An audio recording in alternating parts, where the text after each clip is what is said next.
Que Hajime no Ippo é o melhor mangá de esportes existente, isso não é novidade pra ninguém. A história é sobre um garoto vítima de bullying que descobre o boxe, que a partir daí sonha em um dia descobrir o que é ser forte, compõe um dos mangás mais emocionantes de todos os tempos, sem sombra de dúvidas. Se tem uma coisa que o Morikawa sabe fazer é colocar emoção nas suas lutas, ao passo que você torce pelos personagens como se estivesse vendo uma partida de boxe real. E existem dois personagens que carregam esse mangá nas costas, no quesito de lutas emocionantes. Esses dois são o Ippo e o Takamura.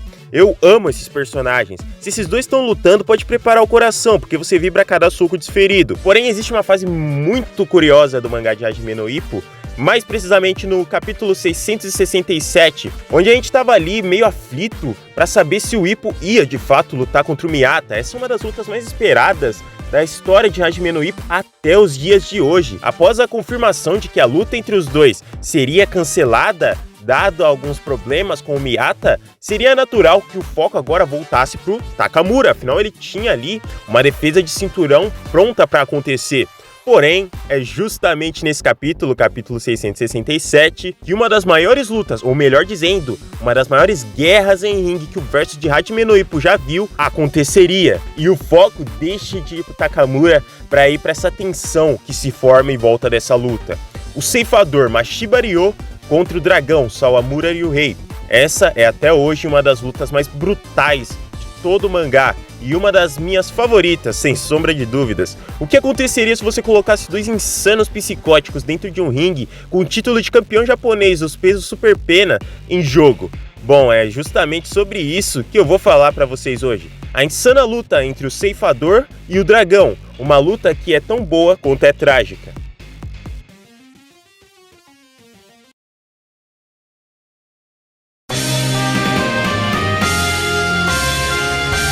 Para que vocês entendam o porquê de todo o hype dessa luta, é de suma importância conhecer a história e principalmente a personalidade dos dois lutadores. A começar pelo Mashiba Ryo, sua primeira aparição acontece no capítulo 65 e seu papel é bem claro: ser um rival declarado do Ippo no torneio do Rei dos Novatos. Um lutador de longo alcance com braços bem longos, que se caracteriza principalmente pelo seu estilo de luta, no caso a sua postura icônica, o Hitman. A mesma postura é usada pelo Gao Langwangsuat em Kengan Ashura. O seu trunfo são os seus jabs assustadores. Dado essa postura, ele consegue lançar os seus flicker jabs, como são chamados. Os jabs do Mashiba não podem ser mensurados e comparados com jabs de lutadores comuns. O foco do Mashiba, ao usar a mão da frente, é açoitar o oponente assim como um chicote. Passar pela barreira de jabs do ceifador não é só difícil beirando ao impossível, como pode ser comparado ao próprio inferno. Ou seja, se você luta à distância contra o Mashiba, você apanha. Se você tenta se aproximar, você apanha. E provavelmente se você entrar no infight contra ele, você vai apanhar também. E o fator que mais diferencia o Mashiba dos demais lutadores não tá nem na sua postura e nem no seu estilo de luta, mas sim na sua personalidade assustadora. O Mashiba não é o tipo de lutador que age com base na lógica do combate. Sendo do tipo mais emotivo, ele vai deixar os seus próprios instintos o guiarem. Por isso não importa o que aconteça, mesmo que ele seja atingido, derrubado ou golpeado, ele vai continuar de pé com aquela expressão sinistra no rosto. O Mashiba não é exatamente um lutador, ele tá mais pra um brigão de rua. Ao perder os pais, ele e sua irmã passaram a viver sozinhos, e desde aquele dia o Mashiba fez uma promessa: ele não confiaria em mais ninguém, ele não precisaria de mais ninguém, ele não dependeria de mais ninguém. E depois daquele dia, ele treinaria para se tornar o mais forte de todos, não só do Japão, mas do mundo inteiro. Ele estava preparado para alcançar o topo do mundo com seu punho. Tudo isso não só para se provar para aqueles que desprezavam ele no passado, mas principalmente para proteger a sua irmã.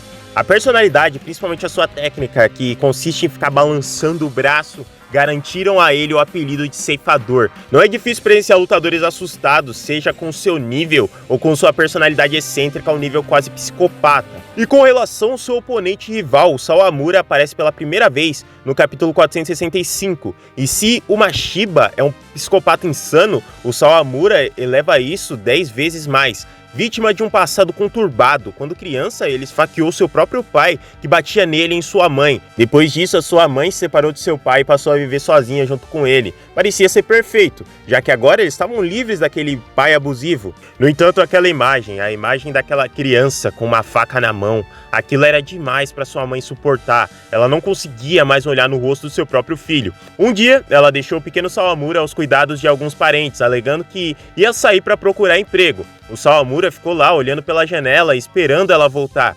Ele esperou, esperou e esperou ainda mais, mas ela nunca retornou. Mesmo após 3 anos, ele ainda esperava, até perceber que ele foi traído e abandonado pela própria mãe que ele tentou proteger.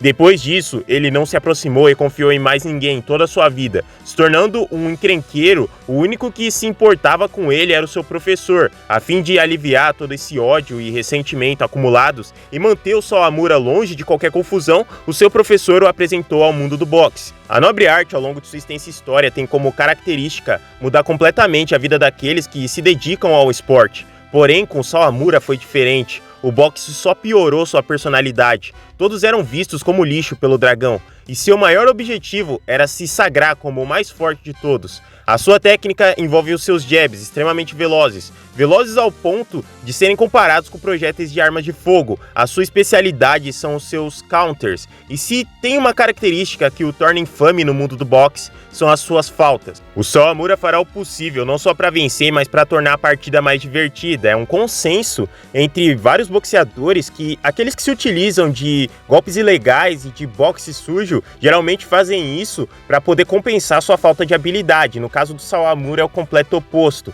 Ele tem habilidade de sobra, ele é um boxeador extremamente talentoso. No entanto, ele se utiliza do boxe sujo para poder seja punir os seus oponentes ou tornar a partida mais interessante, segundo ele. Esses dois são parecidos em diversos fatores. Ambos foram rivais do Ippo, ambos foram derrotados pelo Ippo. Após a derrota, ambos subiram para a categoria de peso acima. Ambos possuem uma técnica envolvendo os jabs. E ambos são completamente insanos e o terror de qualquer lutador. Uma luta entre eles seria perfeito nessas condições, porém tem algo que faz com que essa luta seja ainda mais hypada. Mais do que o fator de ser uma luta pelo título. Vocês se lembram que eu disse que o Sawamura é 10 mil vezes mais insano do que o Mashiba pode ser? Pois é. Isso acontece não porque o Mashiba é melhor do que o Sawamura, mas sim porque o Mashiba tem algo que o controla, entre muitas aspas. Tem algo que contém a sua insanidade, que é a Akumi. A Akumi, além de ser o interesse amoroso do Ippo durante a obra inteira, é a irmã do Mashiba. E antes da luta entre o Ippo e o Sawamura, por conta de um mal entendido, o Sawamura ameaça de bater na Akumi. Um golpe que não chega a pegar em cheio graças ao Ippo, mas que foi o suficiente para o Mashiba declarar vingança e retaliação ao Sawamura. Se o Sawamura tem punhos comparados a armas, o ceifador sinistro o faria pagar por ter apontado essa arma para sua irmã. Tudo nessa luta é extremamente tenso, todos já ficam preocupados só da confirmação dessa luta. A gente consegue ver bem essa tensão logo na encarada. Já que embora ambos sejam completos malucos, psicopatas, até aquela altura ali parecia que ambos tinham mudado. Durante a encarada eles até se tratam com um certo respeito ali, eles não brigam, não fazem nada demais e pareciam estar civilizados. Todos estavam espantados com aquela atitude. Isso até o Sawamura abrir a boca. Não me importa se vai ser no território dele, só não gosto do Korakuen Hall. Da última vez em que estive aqui, eu fui mandado para o hospital pelo Makunochi. Só vou arrancar o cinturão dele e cair fora. O Makunochi é relaxado demais. Te mandar para o hospital não é o bastante. Amanhã te mandarei para um lugar melhor, no caso, o cemitério. O que os dois não esperavam é que essa não seria uma luta. O embate entre o ceifador e o dragão marcariam os rings como o combate mais brutal já visto em todo o Japão. Antes mesmo da luta acontecer, o Sawamura prometeu para o seu professor que ele bateria no campeão até que ele parasse de se mover. E em contrapartida, o Mashiba fala para Akumi não ir vê-lo lutar naquela noite. Ela vai, mas o seu conselho é justamente porque ele sabia muito bem o potencial que essa luta tinha para se tornar de fato uma guerra. A luta entre esses dois ao todo durou por 20 capítulos, acontecendo do capítulo 677 até o capítulo 697, contando com 6 rounds. No entanto, é no terceiro round que as coisas de fato ficam interessantes. Já que nos 2 primeiros rounds o que nós temos é uma luta de boxe de altíssimo nível, os dois demonstrando o máximo nível de suas técnicas. Até ali a luta estava perfeita no que diz respeito a boxe em si, a toda a questão marcial e do esporte no geral. Se ninguém conseguia passar pelos jabs absurdos do Mashiba, o Sawamura mostrava que para um contra-golpeador talentoso como ele, isso era fácil, ao passo que o Mashiba casualmente desviava dos jabs do Sawamura. E se tratando de força, os dois também eram equivalentes. Se ambos eram equivalentes em todos os sentidos, era seguro dizer que um nocaute seria muito difícil de acontecer, levando a luta para a decisão dos juízes por questão de pontos. Porém, uma luta entre esses dois ser levada por pontos é algo que é meio que impossível, e isso se confirma na chegada do terceiro round, onde o próprio Mashiba diz que usar boxe, apenas boxe, não levaria ele a nada nessa luta. E é aí que o Sawamura decide mudar os rumos dessa partida. Após desferir uma saraivada de socos que são facilmente desviados pelo Mashiba, o Sawamura simplesmente quebra o ritmo e, ao invés de voltar o seu punho, ele bate com as costas da mão no rosto do ceifador. Um golpe que, além de inesperado, é ilegal, mas tudo bem, ele podia ter feito aquilo sem querer, foi um impulso, seja lá qual for a justificativa, isso poderia ter sido sem querer. Não é à toa que o juiz só dá uma advertência para ele e nesse momento isso aqui acontece. A partir daí a coisa muda de figura. Técnicas, força ou estratégia, esqueçam qualquer coisa utilizada em uma luta de boxe tradicional. O ringue, a partir desse momento, se torna uma arena de guerra. O que antes era uma luta se torna uma briga de rua e um festival de golpes ilegais começam a acontecer. Isso vai desde baterem com o juiz ainda no meio, cotoveladas e até mesmo cabeçadas são incluídas nessa briga. Aquilo ali também estava em alto nível, porém não era boxe, era uma briga de rua de altíssimo nível. Algo no qual os dois também eram peritos. Um cenário assustador é formado e a plateia que outrora aplaudia ambos pelo seu nível técnico absurdo nos dois primeiros rounds, agora criticava e desaprovava as ações dos dois. A Kumi, irmã do Mashiba, fica em choque com a situação e até o Ippo se impressiona. O juiz, sem entender nada, se pergunta: eu deveria penalizar por falta, mas quem eu deveria penalizar? Os dois seguem se socando e cometendo inúmeras faltas até o Mashiba se irritar de vez, acertando um socão em cheio no Sawamura, fazendo ele ser enterrado na lona.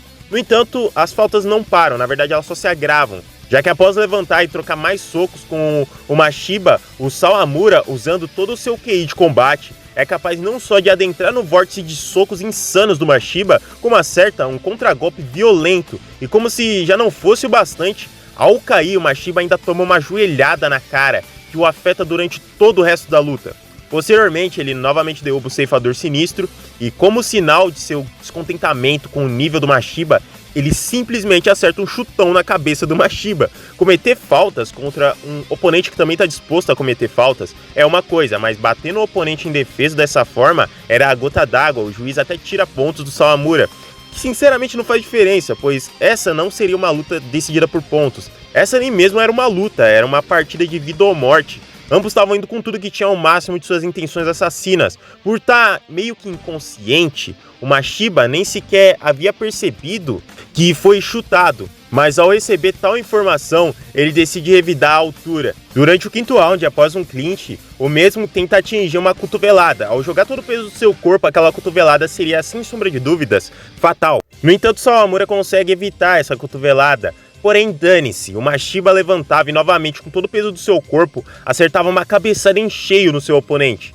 E visando o olho esquerdo do dragão, ele o golpeia até cegá-lo nesse olho. Se o Sawamura era um contra-golpeador que se orgulhava de seus olhos e confiava neles acima de tudo, o ceifador tiraria isso dele, o deixando nas sombras, o derrubando mais uma vez. Aqueles dois não eram meros lutadores, eles eram guerreiros. O comentarista, inclusive, ressalta o fato de que o lado da cabeça que fora chutado pelo Sawamura fez um inchaço, fazendo parecer um chifre na cabeça do Mashiba, o fazendo parecer até mesmo um demônio. E mesmo extremamente feridos, os dois voltavam a trocar socos. Algo interessante é que o Takamura diz que um gato pode perder para um cachorro e ainda assim aceitar a derrota, mas um gato jamais aceitaria perder para outro gato. Essa luta, a rivalidade e a força de vontade de vencer de ambos se concentrava justamente no fato de que os dois eram do mesmo tipo. Dois lutadores extremamente talentosos, mas muito violentos. Dois lutadores que sabiam se utilizar do boxe sujo e de uma boa briga de rua. Qual desses dois seria o melhor? O Sawamura, que através de sua mente deturpada sonhava em alcançar o que o Ippo alcançou, achando que um dia ele se tornaria igual ao Ippo ou coisa do tipo? Ou o Mashiba, sedento por vingança, voltando a ser o psicopata sem alma que ele sempre foi? Após tantas faltas e outra troca de socos, com ambos inclusive se acertando e tendo um nocaute duplo, algo que é extremamente raro, após levantarem, aquele seria o final de tudo. Aqueles dois homens com passados conturbados resolveriam tudo ali, bastava que ambos se preparassem e entrassem em posição de luta para que o juiz permitisse que a luta continuasse. Uma luta que o juiz não deveria ter permitido continuar desde que ela se iniciou. E enquanto o Sawamura estava se preparando, entrando em posição de luta, o Mashiba simplesmente resolve acabar com tudo de uma vez. Pegando o Sawamura completamente desprevenido, o Mashiba espanca o dragão que, sem reação, rapidamente fica inconsciente. Porém, o ceifador não parava, ele iria cumprir o que prometeu e mandaria o seu oponente direto para o cemitério. A plateia se silencia. Aquilo estava além de uma luta de boxe. Aquilo era simplesmente um massacre. O Sawamura cai para fora do ringue, batendo a cabeça no solo de forma violenta. O Mashiba é desqualificado, perdendo seu cinturão e o título de campeão. O capítulo 697, chamado Um Ringue Sem Vencedor, faz jus ao fim dessa luta. O Sawamura venceu, mas a que custo? Aquela não parecia ser uma vitória. Os dois não pareciam ter sequer lutado, eles foram lá apenas para se matar. Tudo isso poderia sim ser resolvido, com ambos tendo uma revanche imediata. Imagine, uma revanche entre esses dois monstros, porém dessa vez, os dois apenas utilizando o seu nível técnico de boxe absurdo, o qual eles demonstraram nos 2 primeiros rounds. Uma luta limpa e justa, dessa vez sem qualquer tipo de ilegalidade envolvida. Bom, isso seria ótimo. No entanto, naquela mesma noite, ao tentar voltar para casa de moto, talvez pelos danos na cabeça, talvez por uma espécie de epifania que ele teve ali, o Sawamura sofre um acidente gravíssimo. E a suposta revanche imediata que eu agora teorizei que poderia ocorrer, não poderia mais se tornar realidade. Naquela noite, Sawamura Ryuhei havia se aposentado e nunca mais pisaria em um ringue de boxe. Essa ficaria marcada como uma das lutas mais sangrentas e traumáticas de todo o verso de Hajime no Ippo.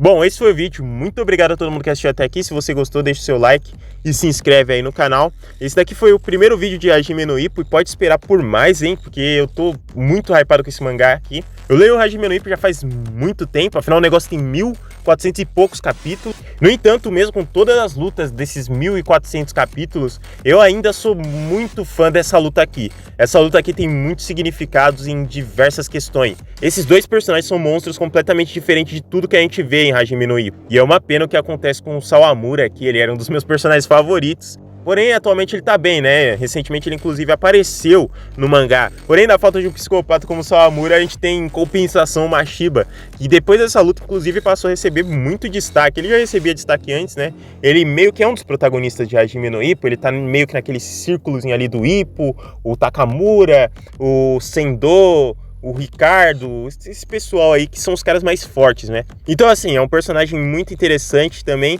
e que meio que compensa essa falta do Sawamura. Mas enfim, muito obrigado a todo mundo que assistiu, eu vou ficando por aqui, valeu e falou!